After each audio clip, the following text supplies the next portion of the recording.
Saat ini, ilmu kedokteran telah mengalami kemajuan yang pesat. Berbagai metode pengobatan pun telah berkembang jauh dari masa-masa sebelumnya. Mungkin sulit dipercaya, tetapi metode pengobatan dengan melubangi tengkorak atau menggunakan organ tubuh hewan tertentu pernah dilakukan di masa lampau. Berikut beberapa metode pengobatan di masa lampau. 1. Empedu ular piton untuk mengobati bisul kelamin. Empedu hewan pernah digunakan secara terapeutik oleh masyarakat Tiongkok untuk mengobati sejumlah penyakit. Menurut World Journal of Gastroenterology Trusted Source, salah satu contohnya adalah empedu ular piton yang digunakan secara eksternal untuk mengobati bisul pada alat kelamin wanita bagian luar. 2. Menguras darah pasien. Menguras darah pasien adalah salah satu praktik medis tertua yang dilakukan dengan lintah atau alat logam seperti lancet bermuatan pegas. Populer di Yunani kuno, Mesir, dan Eropa abad ke-19, praktik menyakitkan ini tidak lagi digunakan setelah para dokter menyadari bahayanya bagi pasien. 3. Empedu gajah untuk mengatasi bau mulut. Bukan pasta gigi atau penyegar napas, tetapi empedu gajah pernah diyakini dapat menghilangkan masalah bau mulut. Tabib Tiongkok kuno percaya bahwa empedu gajah, yang diencerkan dengan air, bisa meringankan halitosis atau bau mulut yang tidak sedap. 4. Besi panas untuk mengobati wasir. Manuskrip abad pertengahan mengungkapkan bahwa ahli bedah abad ke-12 mengobati wasir yang parah dengan membakarnya menggunakan besi keiter.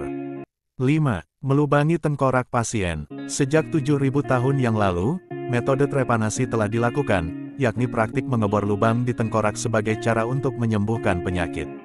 Teori umum berpendapat bahwa ini mungkin semacam ritual suku atau metode untuk melepaskan roh jahat yang diyakini merasuki orang sakit jiwa. Lainnya berpendapat bahwa trepanasi adalah operasi yang lebih konvensional yang digunakan untuk mengobati epilepsi, sakit kepala, abses, dan pembekuan darah. 6. Arsenik untuk mengobati demam dan sakit kepala. Arsenik pernah digunakan untuk mengobati berbagai kondisi, termasuk demam, sakit kepala, sifilis, dan penyakit darah. Arsenik merupakan racun mematikan yang tidak memiliki bau, warna, dan tidak terasa jika tertelan. 7. Pengobatan dengan merkuri. Merkuri dikenal dengan sifatnya yang beracun. Meski demikian, senyawa ini pernah digunakan sebagai obat. Orang Persia dan Yunani kuno menganggap merkuri sebagai salep yang mujarab, sedangkan alkemis Cina abad kedua menggunakan merkuri cair dan merkuri sulfida merah untuk meningkatkan umur dan vitalitas. 8. Obat mayat. Di masa lampau, dokter mungkin meresepkan obat yang mengandung daging, darah, atau tulang manusia. Apa yang disebut obat mayat adalah praktik umum yang berlangsung selama ratusan tahun.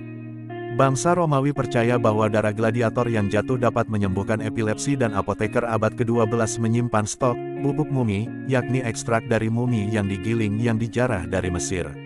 9. Pengobatan rahim wanita yang lepas. Dokter Yunani kuno percaya bahwa rahim wanita adalah sesuatu terpisah dengan pikirannya sendiri.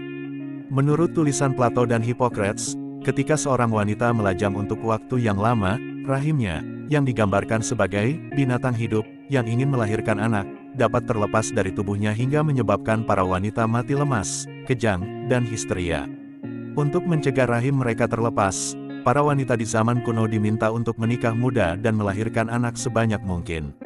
Untuk rahim yang sudah lepas, dokter meresepkan mandi terapeutik, infus dan pijat fisik untuk mencoba mengembalikan rahim ke posisinya. Bahkan, mereka mungkin mengasapi kepala pasien dengan belerang dan sambil menggosok lotion yang berbau harum di antara paha pasien dengan anggapan bahwa rahim akan menghindari bau busuk dan kembali ke tempatnya.